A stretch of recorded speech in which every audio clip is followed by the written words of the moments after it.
thought I'd say a few helpful things about materials for people who want to have a go. Cheap photocopy paper is ideal for printing on because it's nice and thin and smooth. You can use the cheap cutters that you can buy with the changeable blades, they're fine. Cheap rollers, perfectly good to get started with. What I would do is think about ink and lino. I'd recommend using a printmaker's ink, a water-based one to begin with. I've used Nurschau and I believe that Schmenk is also good. For the actual lino, there are three options. There is traditional flooring lino with the Hessian back. Cuts nice and crisply, it takes the ink well, but it is hard to cut and it gets harder as it gets older. It kind of goes off. There is soft cut vinyl, which I think is too soft and I don't like working with it. It's kind of stretchy. And there is the Japanese vinyl, also known as blue-green vinyl. That is no more expensive than regular lino. It cuts nicely, it lasts forever. You can use both sides, which does make it cheaper than lino. And generally it's just nice to use. So have a go with that. The last thing that you'll need is something to rub on the back of the paper to transfer the ink. Traditionally, you can use a wooden spoon. I do find that hard on the fingers, so I quickly upgraded to a Baron like this. Mention safety, because so many people tell me how they cut their fingers. You need one of three things. Either a bench hook, which hooks on the edge of your table and you tuck the lino into it. You can make one yourself if you have any wood in the garage. Or a non-slip mat. I got mine for Tesco's for £1. I've no idea what it's intended for, but it works very well for this. Or you can get a large box of plasters, but I'd recommend one of the first two. The trick is to always cut away from your hand. You rest your left hand, in my case, on the lino. You cut with your right hand. You steady the blade with a finger from your left hand, and you turn the lino as you cut rather than turning the knife. I'm very clumsy, but I've never cut myself making my lino cuts, and I'm very grateful to my tutor for teaching me this one.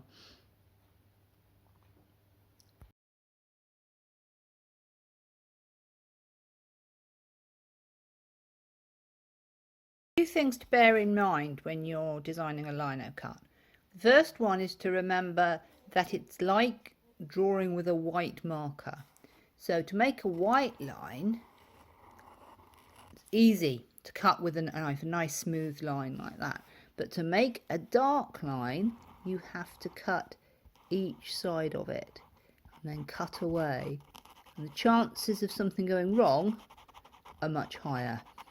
So fine details are best done in white on dark. You can see it on this lino here, where I've got lovely straight lines that I've carved in, but it's much harder carving around to get a smooth line. Another factor is that it's really good to use the whole shape of your lino plate. Where there's cutaway areas on the corners and the edges, the paper tends to flop and then you get not such nice effects. Plus, using at least a little area on all four sides of your piece gives a really nice effect to the print. The edge becomes part of the design. Because this is a print, this is going to be reversed in the final image. So in this picture, which is a little illustration I did for a children's book that I did at art college, the horse in the final one is actually galloping the other way. A lot of the time that doesn't matter too much, but it's really important if there's any text in your picture. Having agreed to do this talk, I needed to come up with a design to demonstrate. I originally thought maybe I'd just do a little card or something, but it seemed I wanted the opportunity to make a better picture. It was a good excuse to make a good picture, but I had to have an idea. I thought maybe a cat, science fiction fans, cats, but I just wasn't feeling the love to do a cat.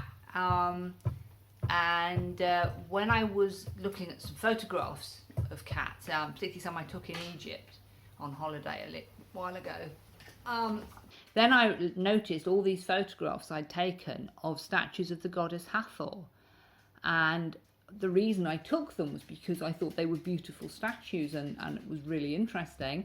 So I thought, right, okay, I'm going to do my Linocut of the goddess Hathor. So that's what you've got. And then because I've been working a lot with the gelatin printing, there's a demo on my dealer's stall, and that involves a lot of using transparent ink and paint so that you can see the layers coming through. I decided to use that for this and use transparent ink so that you could see one layer through the other. I also had to decide how to approach the Linocut. I wanted to use two colours, but I decided not to use any complicated registration methods to get the colours to line up, because it would take too much of a chunk out of this talk. So instead, I've recently seen work by an Australian artist, and she uses a freehand method to place Linocut elements on the picture. So I thought I'd have a go at that. So these are the two elements of the image that I came up with to use for my Hathor print. As you can see, I started off by positioning one in front of the other, which I slightly changed my mind about later on.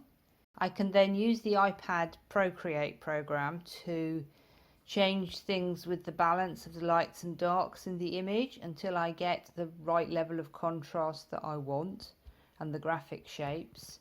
And then I decided that I didn't like the face of the Hathor I had because of the angle, so I used one from a different statue of her. This is the image that I used for the background. This needs to be in even stronger, more graphic shapes because it's going to be printed quite pale, and if I put much detail on it will just disappear into the background. But it's all about making the choices as to what areas are light and dark.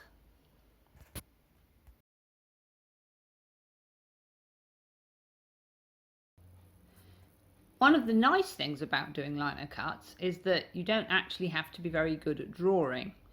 As you can see here, I trace always, virtually all Linocut artists trace their design onto the lino, and that means that you can spend as long as you like working up your design on paper or on a computer screen. You can base it on photographs, you can bring in elements of other things until it's right, and then you can transfer it.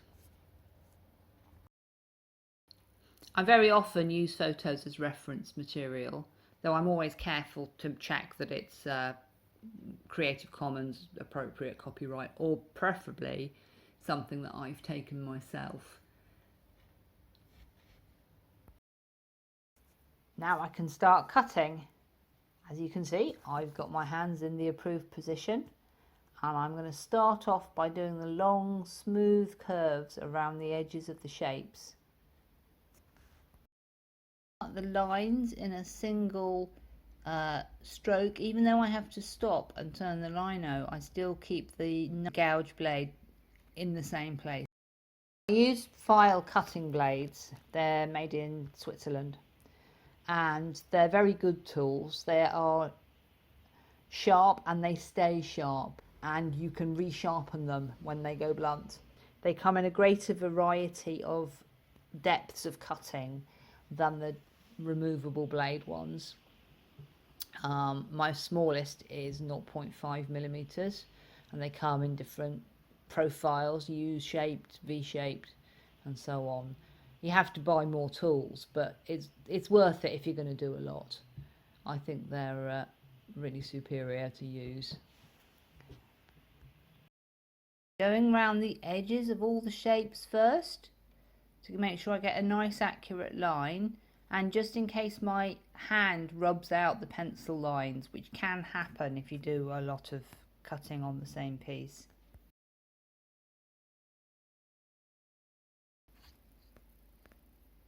Often the hardest part to cut nicely is the corners, particularly when you have little shapes like these stripes here, trying to get a nice square corner to them. Probably nobody else would notice, but I notice. Quite messy. You end up with a lot of little scraps of lino which you have to brush away all the time. If they get underneath this flexible lino, it interferes with how you're cutting because it makes it a bit bumpy. Actually made a mistake here because I've switched blades between cutting the bit above the cow's eye and cutting the side of its nose here.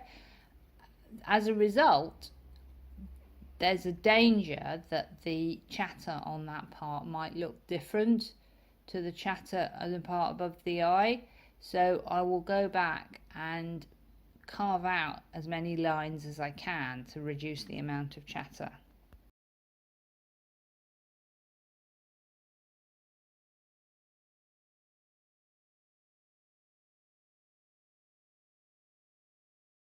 I'm cutting away what would be the sky in some pictures. Now it's not the sky here, and because the print's going to be quite pale, I'd quite like to have some chatter to just give it a little bit more structure and fullness to the print. So I'm not going to try too hard to get rid of it all here, though I am using quite a nice big gouge so that it goes quickly. It would take a long time if I used the tiny one.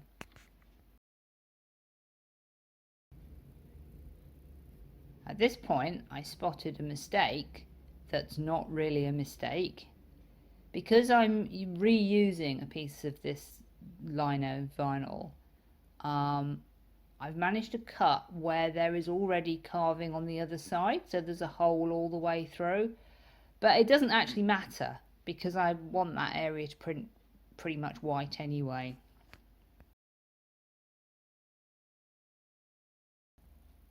Here I am using a very flat gouge, which helps me pare away any lumps and bumps. So this is reducing the amount of chatter I will get. Not completely, but it'll just help to even it out to just a little here and there.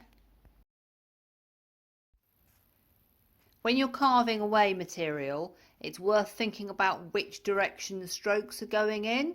If it's an animal, you want them to flow along its coat. If it's the landscape, you want to follow the curve of the tree, because it will show.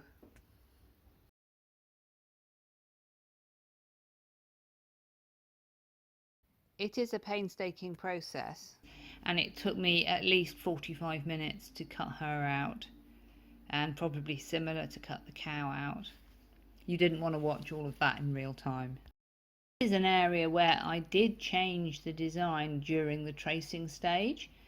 The photograph of Hathor, because she's got her head tilted slightly back, the moon is not circular, but it just looked wrong, I realised, as I was tracing it. So I got out a small template and drew an accurate circle. It won't come out completely circular when I print it, but this is a Linocut, it's not a digital print.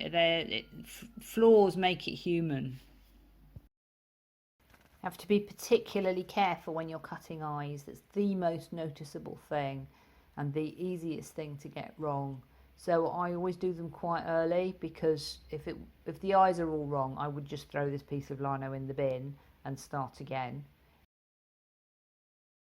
Sometimes, if I'm not quite sure whether an area is supposed to be light or dark, I check back with the original drawing.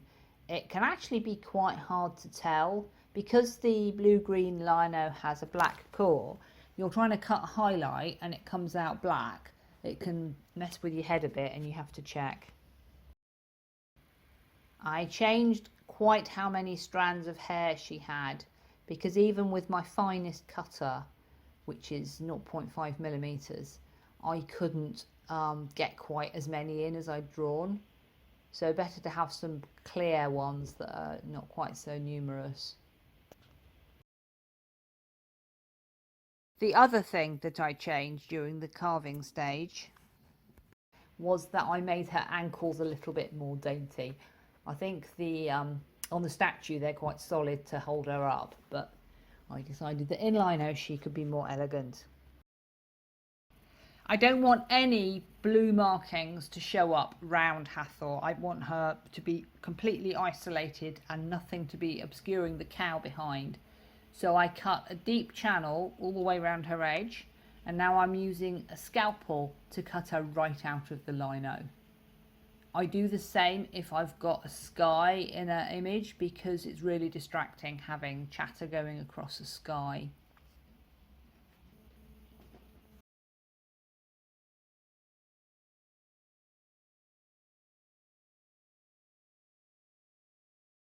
And there she is, all cut out.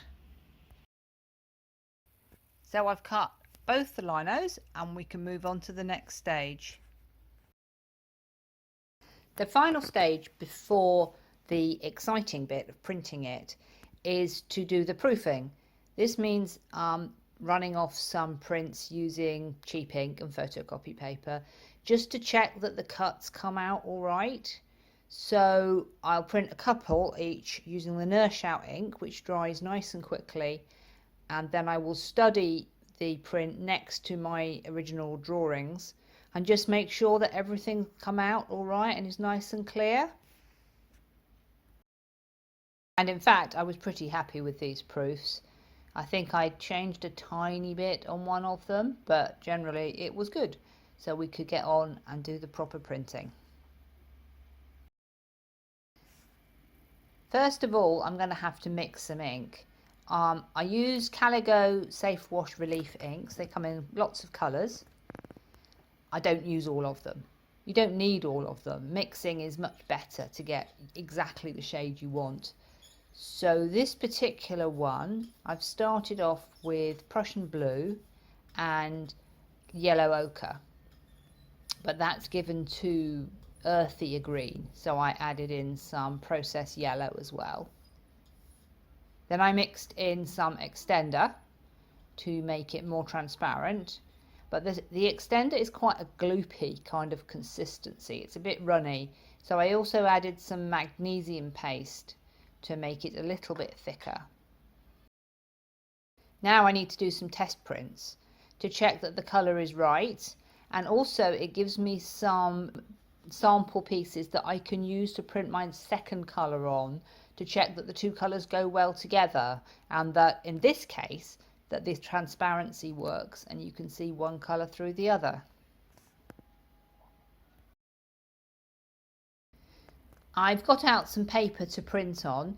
For this sort of Linocut I like to print by hand with a Baron, so for that you need quite thin paper. My favourite is Japanese masa paper. It's just the right weight. It doesn't crease too easily, but it's nice and thin. It's got a lovely smooth surface. I also experimented with some of this off-white Japanese paper for this print, but I didn't really like the way the colours showed up on that. You do need something smooth and flat to roll out your ink on. I use a large piece of acrylic from B&Q.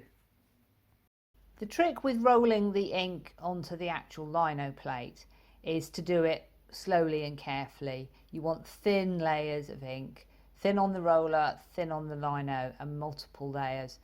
If you put on too much at once, it seems to save time, but you just fill up all the little cracks and details in your carving.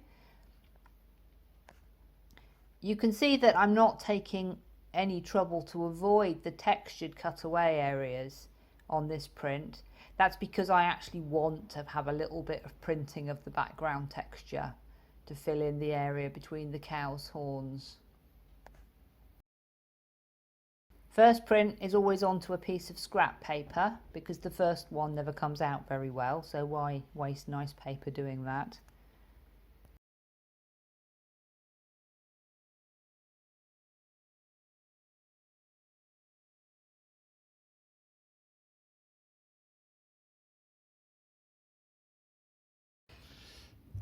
I'll move the inked lino to a clean area of the table so that I don't get any marks on the edges of my nice paper. And I've put a piece of spare lino just on the edge of it so that the paper doesn't flop. The longer you burnish with the Baron, the better. Put a bit of weight into it.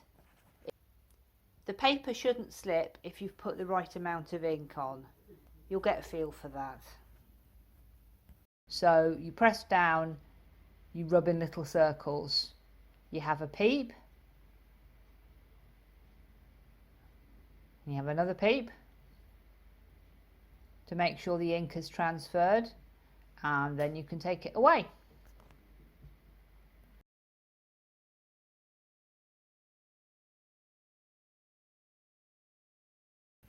The last thing I do before putting it in my drying rack is use a piece of newsprint to blot the surface of the ink.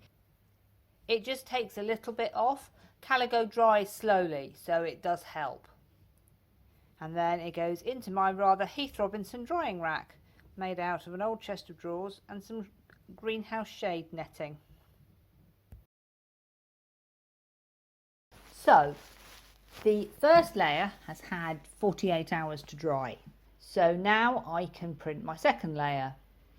I'm mixing up a slightly different, bluer shade of green using Prussian blue, processed yellow and a little bit of Naphthol red. I print this slightly bluer green using a different Linocut on top of my previous test print, and then I can make sure that the colours look good together and that I've got enough transparency. Listen to the roller. You want your ink to look like velvet and to hiss when you roll it out. Then you'll know you've got it thin enough. I'm using a Durethene roller. They're lovely, but they do need looking after. So I always stand it in my little cup and I wash it with cold water, and I never use it with acrylic ink. It's actually harder to roll out the ink onto a small piece like this. I've got to get it really even all the way along the figure and to the edges.